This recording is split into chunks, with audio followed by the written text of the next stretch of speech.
Hi guys, and welcome back to our new character. I actually already made a first video for him, but I fucked up with the screen resolution, so I had to delete that. So here we are. As I said, I will now proceed to do character and build showcase for with a video for the first step of every new character, and then I proceed to do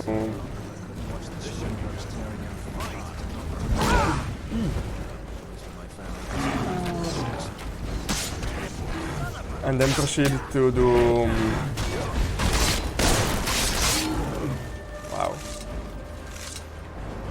and then proceed with the single characters. So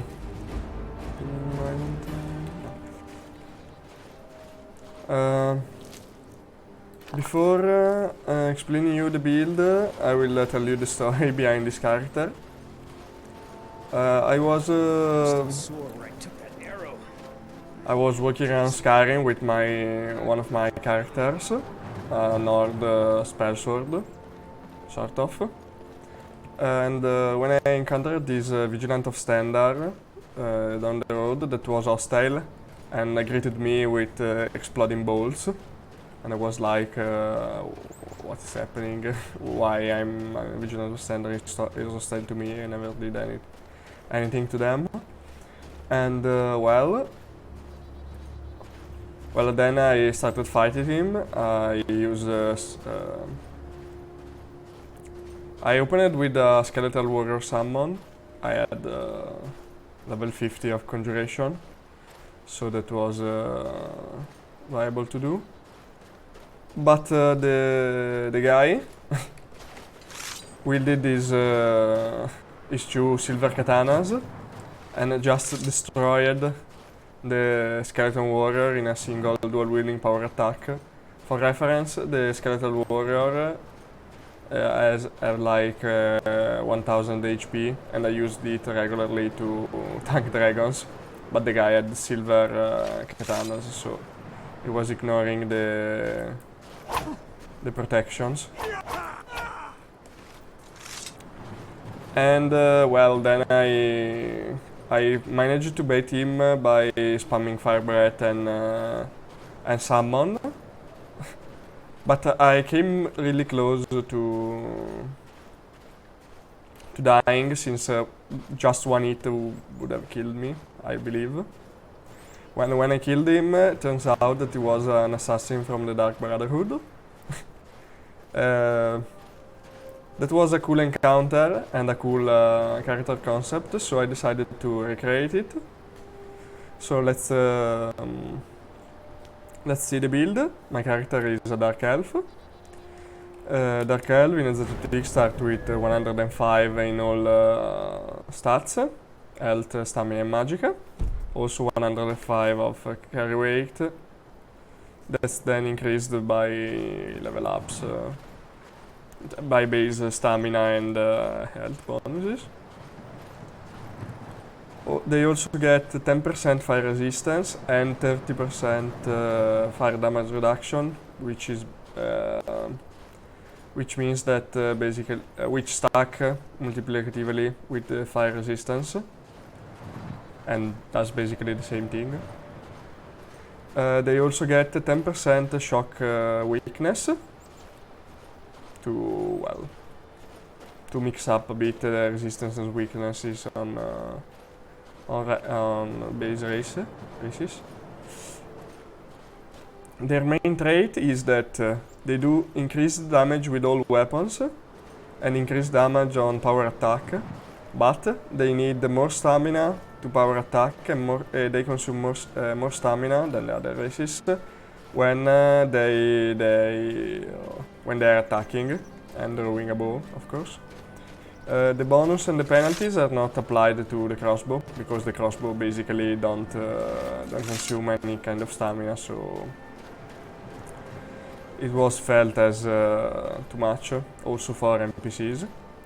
The other Dark Elf trait is that they have plus 20%, 22% increase magnitude on every spell, but all the spell cost 12% more, which is a very good trait if you are a mage. This character is not a mage, but we'll see in a moment the build. I'm using mixed armor, so I have 2 pieces of heavy armor and 2 pieces of evasion armor. These let me sneak in heavy armor, in partial heavy armor, and later will let me take the dodge perk, which is very important since since I'm dual wielding, so I don't have any way to block, except face tanking, but not the same. Then I will eventually be able to take Wind Runner, which will help with my stamina problem as a Dark Elf. As you have seen before, a single power attack in heavy armor consume a lot of stamina. Well, I took the first perk in one-handed, the first perk in marksmanship. Since I'm a Dark Elf, I have affinity in sneak, so I won't receive any penalty for not having the first perk, which I'll eventually take anyway. And well, I think I'll also take lock picking, speech, and then just improve my single skill, since I'll need a lot of perk in one-handed, like plus speed, power attack cost reduction, also minus 12% damage during a one-handed attack, which is particularly useful when you use the dual wielding power attack. For stone, I've taken the Stone of the Thief. The Stone of the Thief gives the usual 45 sneak, pickpocket and lockpicking, and also gives you 20% armor penetration with every weapon, which is comes in handy with dual sword, since sword natively don't have any armor penetration. Also gives you another 25% armor penetration with daggers, which I don't know if I will be using, but maybe, because they dual wielding take the speed of offhand weapon, so that could be worth a try. The Thief Stone is good because the sneak bonus sort of offset the fact that I have partial heavy armor. The Blessing, I'm using the Blessing of Boetia. Blessing of Boetia gives you protection from fire and electricity, and additional protection from electricity if you are a Dark Elf. The Hydra Worship, the Hydra Worship mod gives sometimes racial specific bonuses to the Blessing to be lore friendly. I would have skipped that since they are just power boost, but well, they are there.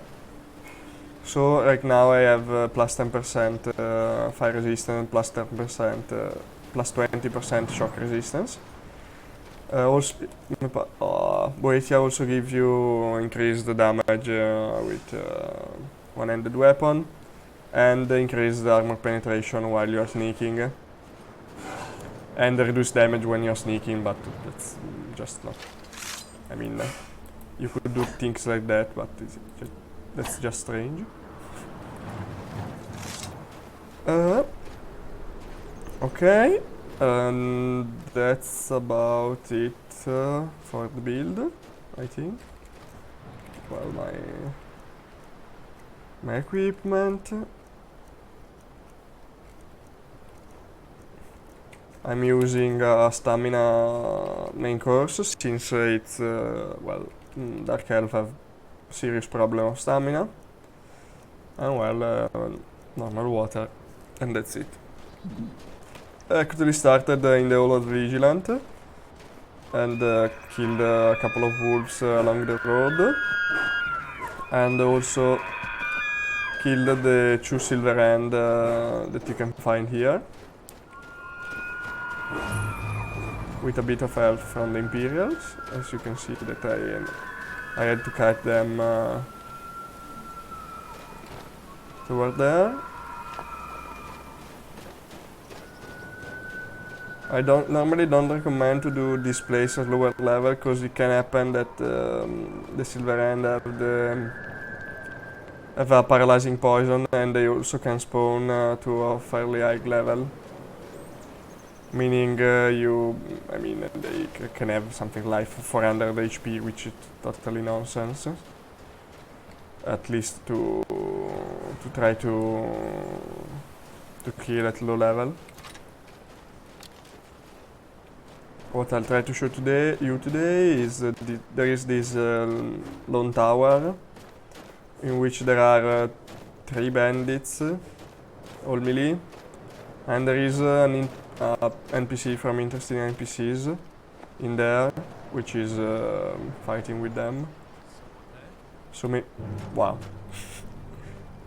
that's so much for the stealth approach. What there is?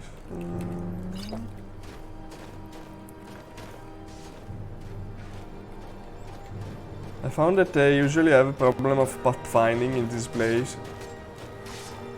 You basically have to enter in it yourself, so they won't be able to... They usually won't be able to understand that you're here. Wow.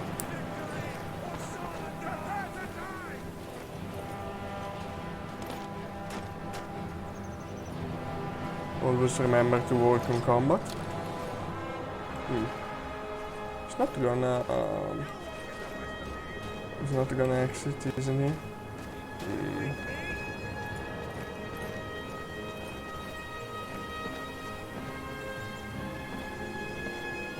He went up? What?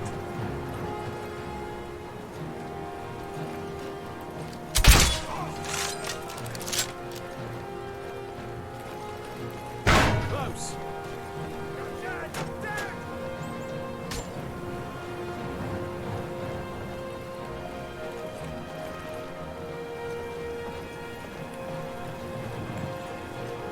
Okay.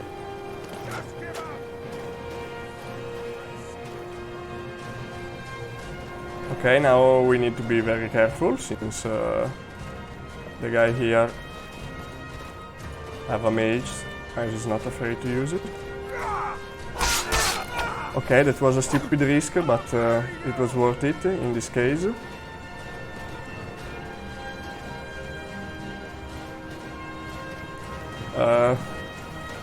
Dual wielding is all about baiting openings and make use of your insane DPS, like in this case. A super good quality of dual wielding is that if your opponent is blocking, you can actually break his block with, since dual wielding power attack is a 3-step attack. You do 3 hits. You can actually break the block and then follow up with another attack, which is considered a power attack. So you're doing a pretty good amount of damage. Why am okay? No, I'm not.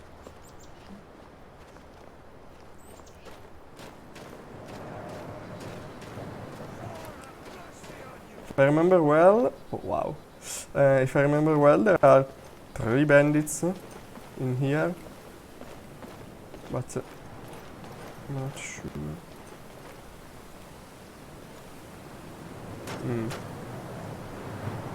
There is one up there, but I've been ambushed by a bandit back here more than once, so I'm not taking any chance. Don't see anyone. Maybe the NPC killed him. I don't have a proper Requiem patch, so they are The NPCs from interesting NPCs are fairly weak. Okay.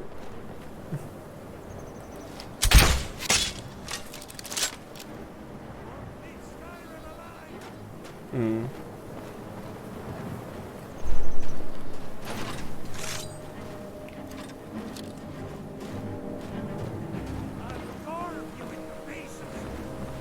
It seems like this is the NPC, I think. Yeah. So I should probably wait. Okay. Oh, okay. She's stuck. Nice. Okay.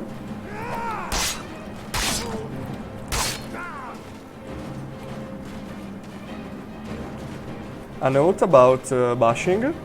Now in AZT, if you attack, if you are in a bash animation, you get 20% damage reduction, so if you fail your bash, it won't be as bad. Shit. It won't be as bad. No, die, please. True Nords never back down. As I said, you have a 20% damage reduction while you are bashing, so if you actually fail your bash, it won't be as bad. And if you have the first perk on the right side, you'll have additional bonuses. You actually get you would actually get 50% damage reduction when you have the overpowering bashes perk, I think it's called. So that actually bashing, powerful bashes perk. So that bashing is actually a worthier strategy. I mean a less risky strategy, since before it was 50-50. And I honestly liked it a lot, but it's still good since, well, Chuander are still sort of better.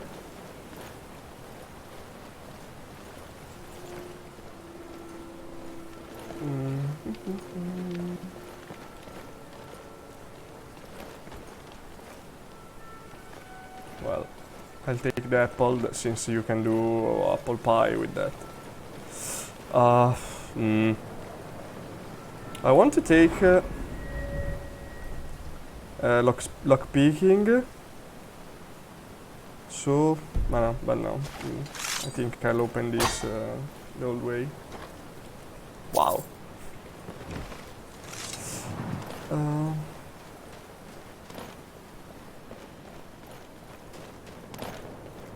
Now I'll go back to the Imperial encampment to sell my stuff. See you later. So we're back. I went there to sell my things. I managed to level up. So I took a perk and lockpicking. And from the merchant I actually found these for about 1000 and something, which on a dark elf are absolutely insane. So you can see the base damage of my silver katana is 97, which is a lot. A lot.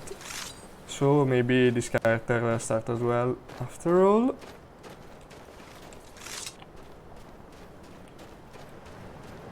Here we got the lighthouse.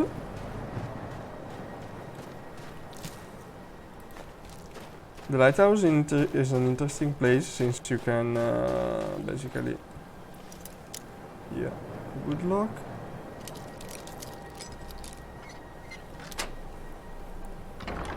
Since you can basically waltz in and take whatever you feel it's needed. Money, money, money.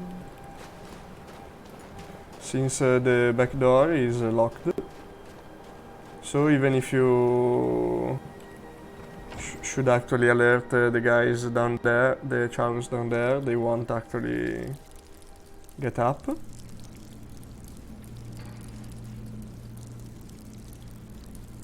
And well, that's all some nice sneak experience.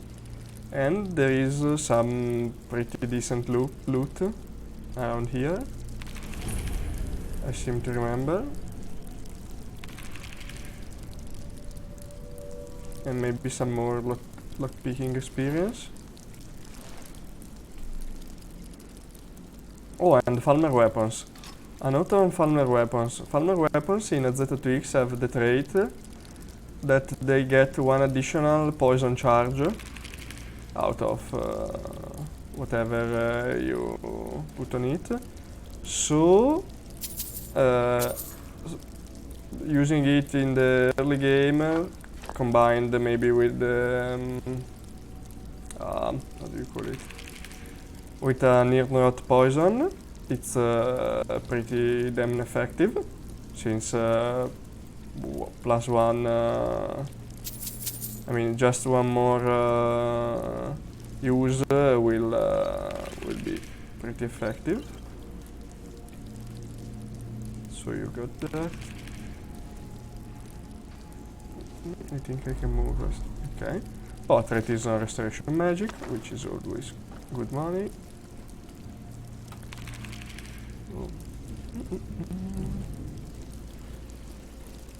Oh, and the dead Charus, which is other good monies. So definitely. And ooh, no, not this. So as I said, definitely a good place to raid. A good oh, whoa. Definitely very good. So let's get out with all the loot. Oh, okay.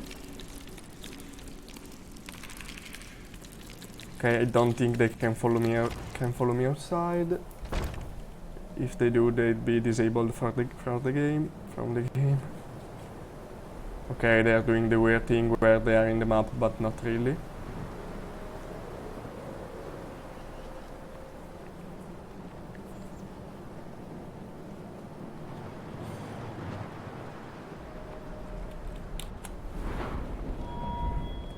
A note about 100 experience.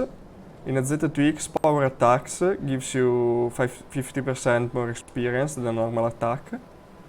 So dual wielding is a pretty nice way to gain. Oh wow, sneaking experience for an opponent that isn't here. So dual wielding is a nice way to level up very fast your one-handed skill. After the basic wow, that's gorgeous. So I'm doing my 194 damage against this poor wolf, and that's good. I should learn to use the thing better. I mean the attack which you do this. Also, I noticed a pretty nice thing, which is when you do dual wielding power attack, you actually get up from sneaking, but you are still considered sneaking, which for Boetia Blessing, it's really nice, since it gives you armor. Ah, shit. It gives you armor penetration and other similar thing when you are sneaking. That it's probably an unintended abuse, but always nice to know an unintended abuse.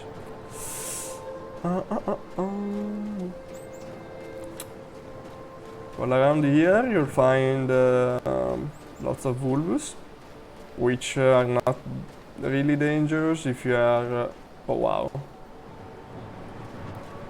They are not really dangerous if you are in heavy armor. If that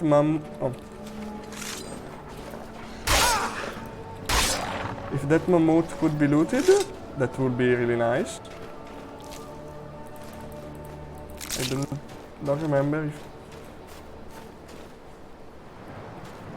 if you can.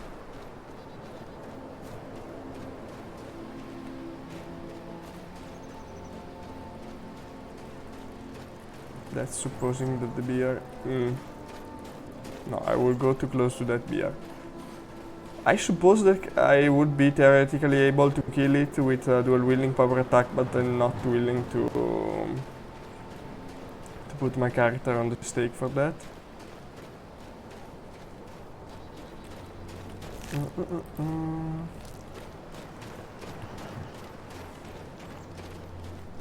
From down here you can get up through the Dwarven ruin, but I won't do that since, well, there are Dwarven spheres and Dwarven spiders in there, which are pretty powerful. So, okay, nothing. Usually you can find some wolf down there.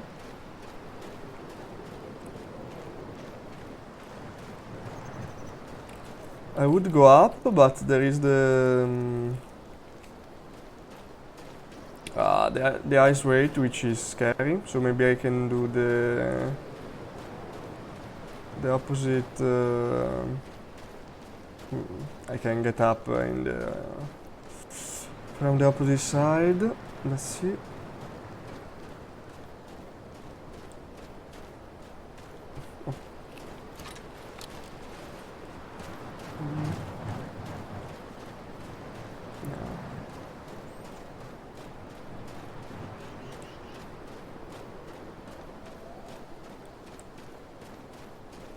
Oh, good, good, good. Well, as you very well know, the level 15 heavy armor perk, it's pretty mandatory. Oh, that's sneaky Sabercat. Level 15 heavy armor perk is pretty mandatory to be able to run in heavy armor, as you've seen in the... Ah? You're not actually seeing me. Come on.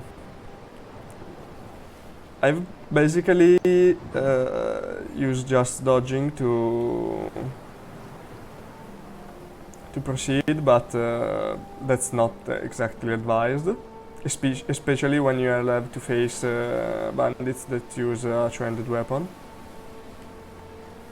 since they hit very hard.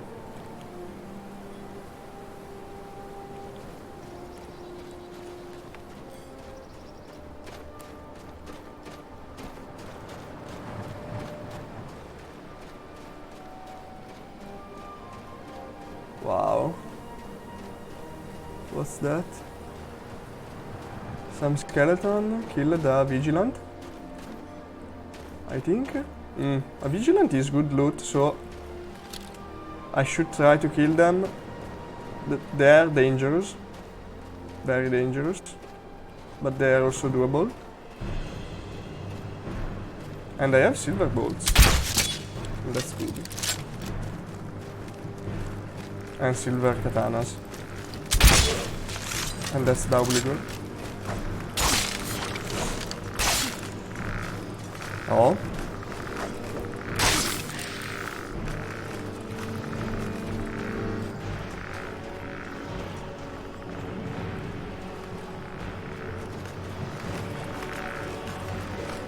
I think I said it enough time already, but no, don't get hit by the... Oh, shit. But absolutely avoid to get hit from a skeleton power attack. Like, oh. That's not the first time that it happens. I believe that somehow in the special edition they are nerfed. Or maybe they were nerfed in the latest revision. Since I assure you that I've died against that attack more than once. And, well... No, there's definitely something going on with the port, with the special edition. That attack maybe wouldn't kill me, but it should have done I mean, my experience tells me that I would have taken more damage. So, a vigilant to stand there. Well,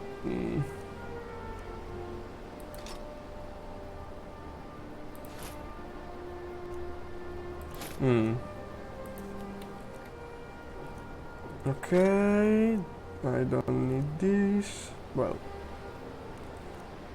that's a lot of money, Well, I could just wear this since it's more valuable. And leave the other armor there.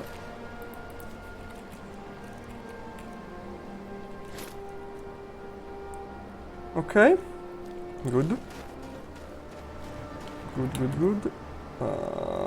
I'm not recovering health anymore, and that's bad.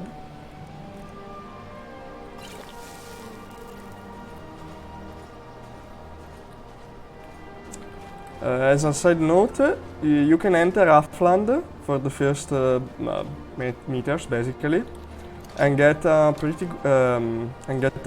chest which is not even locked with some distant random loot.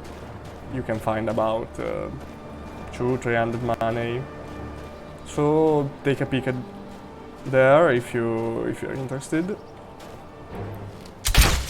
That thing is had by cutting room floor, which had some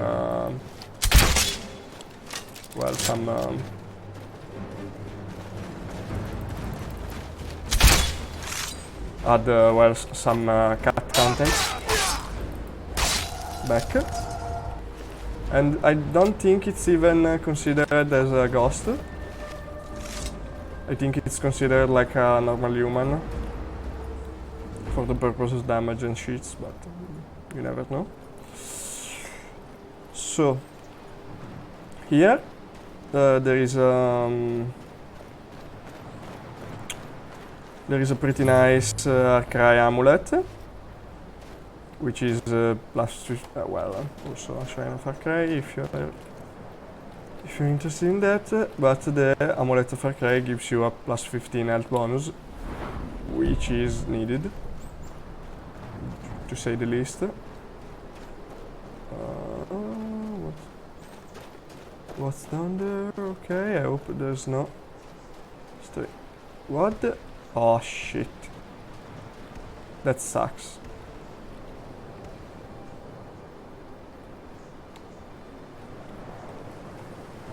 That really sucks. I wanted to be able to go to the